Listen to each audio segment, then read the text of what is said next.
अब देखिए question number 185।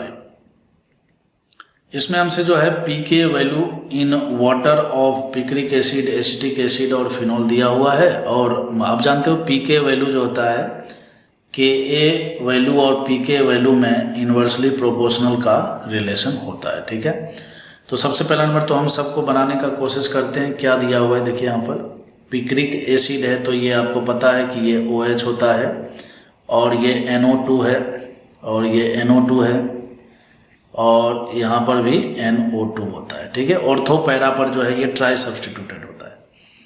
फिर एसिटिक एसिड है तो एसिटिक एसिड आपको पता है कि ये CH3 है ना, और ये COOH है कुछ इस तरह का, और फिनोल है।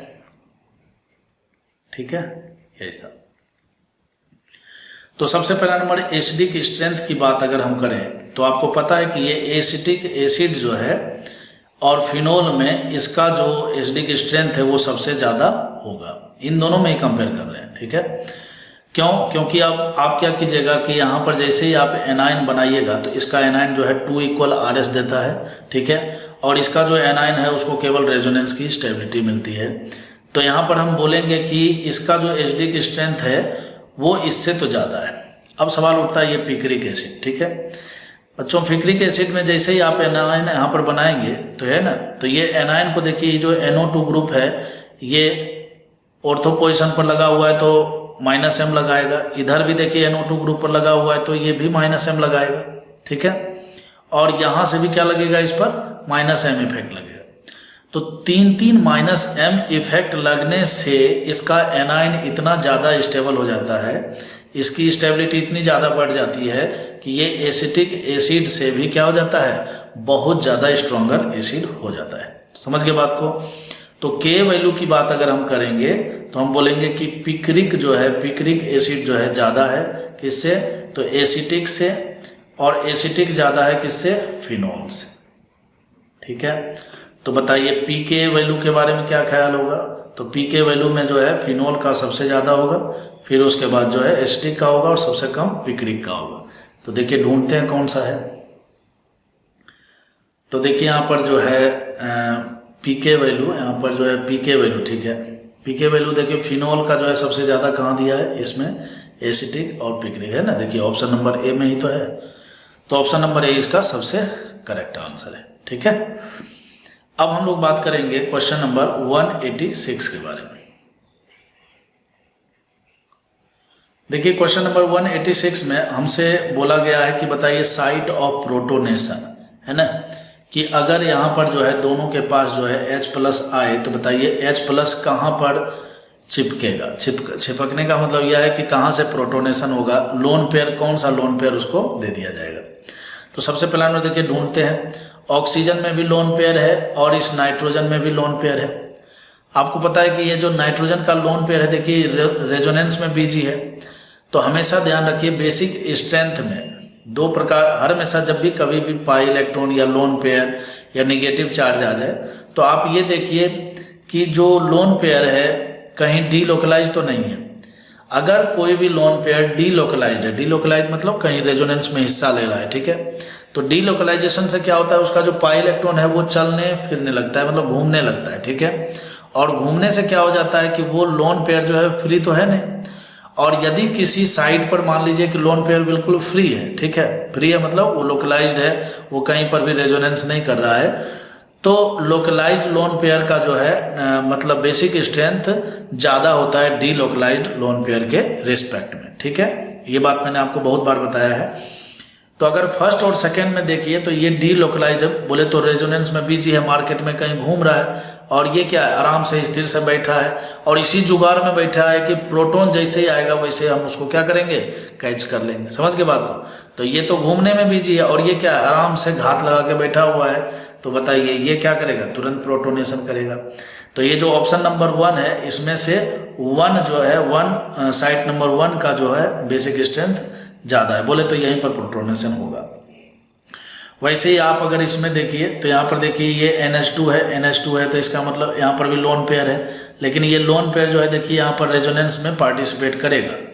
और ये जो पिरिडीन वाला जो लोन पेयर है ये क्या है बच्चों, ये लोकलाइज्ड है। ठीक है, क्या है, लोकलाइज्ड है, और लोकलाइजेशन होने के कारण जो है ये आराम से स्थिर बैठा हुआ है। ठीक है, तो लोन पेयर तो दोनों के पास है, एक लोन पेयर जो है इसी फिराक में बैठा हुआ है कि प्रोटॉन कैसे आए और हम उसको धरें, और एक लोन पेयर जो है आराम से मार्केट में घूम रहा है। तो जो घूम रहा है वो घूमता रहेगा और जो आराम से बैठा है वो तुरंत प्रोटोनेशन कर लेगा। तो बताइए 3 और 4 में कौन सा हो जाएगा, 3 हो जाएगा।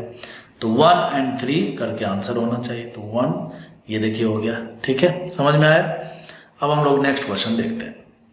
क्वेश्चन नंबर 187 में देखिए हमसे बोला गया है कि एमंग 1 2 3 3 दिए हुए हैं और फिर बोलता है बॉइलिंग पॉइंट बताइए। देखिए बॉइलिंग पॉइंट के बारे में मैंने आपको बताया था कि इंटर मोलेकुलर हाइड्रोजन बॉन्डिंग जो होता है, ठीक है, इंटर मोलेकुलर मतलब दो अलग अलग कंपाउंड के बीच में हाइड्रोजन बॉन्डिंग। ठीक है, तो इंटर मोलेकुलर हाइड्रोजन बॉन्डिंग अगर किसी में है, ठीक है, और किसी में है मान लीजिए कि intra molecular hydrogen bonding, intra molecular मतलब उसी कंपाउंड में इंट्रा मोलेकुलर हाइड्रोजन बॉन्डिंग है, तो इंटर मोलेकुलर हाइड्रोजन बॉन्डिंग में फोर्स ऑफ अट्रैक्शन अलग अलग, जैसे देखिए इंटर मोलेकुलर में हाइड्रोजन बॉन्डिंग ज़्यादा होने का मतलब क्या हुआ, इसका मतलब ये हुआ कि अलग अलग मोलिक्यूल जो है एक दूसरे से हाइड्रोजन बॉन्डिंग के तहत जो है एक दूसरे से जुड़े हुए होंगे।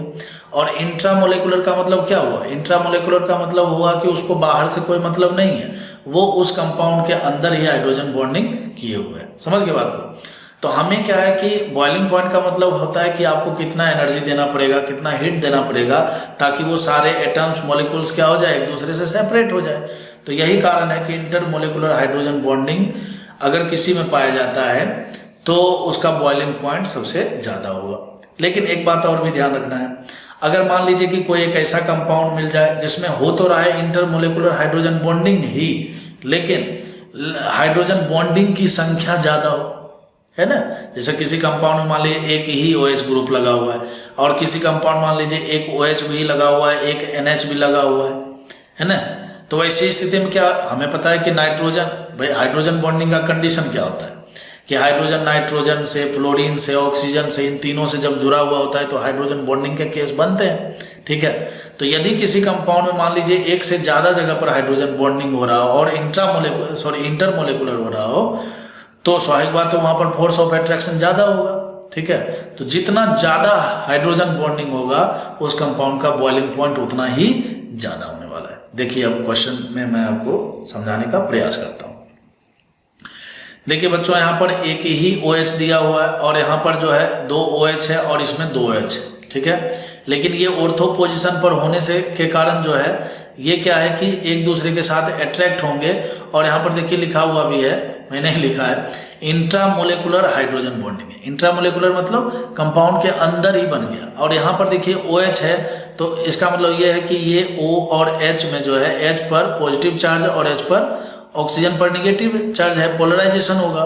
और ऐसे ही OH वाले जब इसके दूसरे मोलिक्यूल्स आएंगे तो क्या हो जाएगा, हाइड्रोजन जो है निगेटिव वाले से बोले तो ऑक्सीजन से, और ऑक्सीजन जो है हाइड्रोजन से अट्रैक्ट होगा और ऐसे ऐसे करके अट्रैक्शन लगातार चलता रहेगा। तो कुल मिलाकर जो है इसमें इंटर मोलेकुलर हाइड्रोजन बॉन्डिंग है, इसमें इंट्रा मोलेकुलर हाइड्रोजन बॉन्डिंग है। और इसमें क्या है, इसमें देखिए ये दोनों तो एक दूसरे के साथ हाइड्रोजन बॉन्डिंग तो बनाएगा नहीं ना। कहने का मतलब है कि ऑर्थो पोजीशन पर तो इंट्रामोलेकुलर हाइड्रोजन बॉन्डिंग बनेगा लेकिन पैरा पर नहीं बन सकता है। इसका मतलब क्या हुआ, ये इंटरमोलेकुलर ही हाइड्रोजन बॉन्डिंग बनाएगा। और तो और इसमें हाइड्रोजन बॉन्डिंग की संख्या भी ज़्यादा है।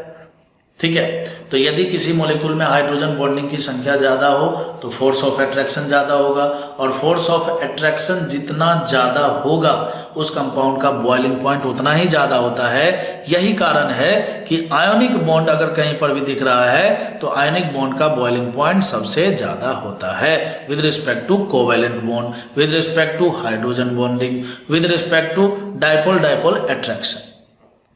समझ रहे हैं ना। तो सारा खेल किसका है, फोर्स ऑफ अट्रैक्शन का है। तो सबसे ज्यादा जो है फोर्स ऑफ अट्रैक्शन किस में, आयनिक बॉन्ड में। लेकिन यहाँ तो है नहीं, तो हाइड्रोजन बॉन्डिंग है। तो हाइड्रोजन बॉन्डिंग में भी दो प्रकार का हाइड्रोजन बॉन्डिंग, इंटरमोलेकुलर, इंट्रामोलेकुलर, बाहर वाला, अंदर वाला। तो बाहर वाला जो है ज्यादा मोलेक्यूल को एक दूसरे में पकड़े हुए रहेगा, ज्यादा क्राउडिंग क्रिएट करेगा वो, तो आपको ज्यादा एनर्जी देना पड़ेगा। ठीक है, खैर, तो देखिए आपको पता लग गया होगा कि 3 का बॉइलिंग पॉइंट सबसे ज़्यादा होगा, फिर 1 का होगा और फिर 2 का होगा। 2 का सबसे कम क्यों हुआ बच्चों? इंट्रा के कारण हुआ। तो देखिए 3, 1, 2 कहीं दिख रहा है क्या? अरे इसमें तो आंसर भी लगाया हुआ है, देखिए ये, ठीक है। तो 3, 1, 2 हो गया। अब उसके बाद देखिए बच्चों क्वेश्चन नंबर 188 के बारे में बात करते हैं। क्वेश्चन नंबर 188 में कहता है कि कार्बन कार्बन सिग्मा बॉन्ड है ना, कितने सिग्मा बॉन्ड है इसमें? तो भाई ये तो बहुत ही सिंपल क्वेश्चन है, कोई बता सकता है।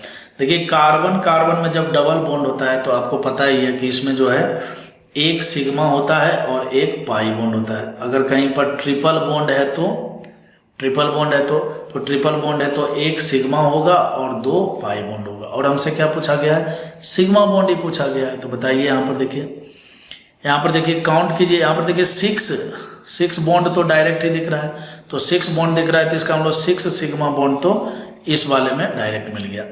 फिर अब देखिए यहाँ पर 7, 8, 9, 10, 11 ऐसे हो गया है ना। तो 6 + 5 हो गया, 11 हो चुका है, ठीक। फिर अब देखिए 12, ठीक। इधर नहीं पढ़ेंगे, ये देखिए कार्बन और ऑक्सीजन वाला है, ठीक है। कार्बन कार्बन इधर है, ठीक है। कितना हो गया? 11 तो हो चुका था। 12, 13, 14, 15, 16 और यहाँ पर एक ये भी हो गया। कितना हो गया? 11 के बाद जो है 12, 13, 14, 15, 16, 17। तो 17 हो रहा है, लेकिन 17 देखिए ऑप्शन में कहीं दिया हुआ है ही नहीं। समझ गए बात को? इसका मतलब या तो ऑप्शन में कहीं गलती है, कॉन्सेप्ट वाइज तो अपन कहीं पर गलत है ही नहीं, ये तो बहुत ही सिंपल क्वेश्चन है। तो कहीं ना कहीं गलती है इसमें बच्चों। टोटल कितने हो जाएंगे? प्लस का 6, 17 सिग्मा बॉन्ड होंगे इसमें, ठीक है। आप भी काउंट कर सकते हो सकता है मेरे से कुछ गलती हो गई हो, लेकिन मेरे को तो समझ में आ रहा है कि कहीं गलती नहीं हुई है, ठीक है। क्योंकि ये सिग्मा बॉन्ड काउंट करने में क्या गलती हो सकती है, ठीक है। और साफ साफ बोल भी दिया है कि कार्बन और कार्बन के बीच में सिग्मा बॉन्ड। तो मेरे हिसाब से कहीं पर कोई स्ट्रक्चर में कोई एटम वेटम जो है ना कुछ मिसिंग होगा। हो सकता है कि अगर इसका आंसर 16 दिया होगा तो ये जो यहाँ पर जो ये बॉन्ड दिखा रखा है, इस बॉन्ड के साथ जो है कुछ और क्लोरीन फ्लोरीन लगा हुआ होना चाहिए, लेकिन कुछ ना कुछ मिसिंग तो है। अब आप देख लीजिएगा, मैंने कॉन्सेप्ट तो समझा ही दिया। आंसर गलत हो सकते हैं, इसमें कौन सी बड़ी बात है, ठीक है। कॉन्सेप्ट अपना सही हो तो आंसर गलत हो सकता है, इसमें कोई शक की बात नहीं है, ठीक है।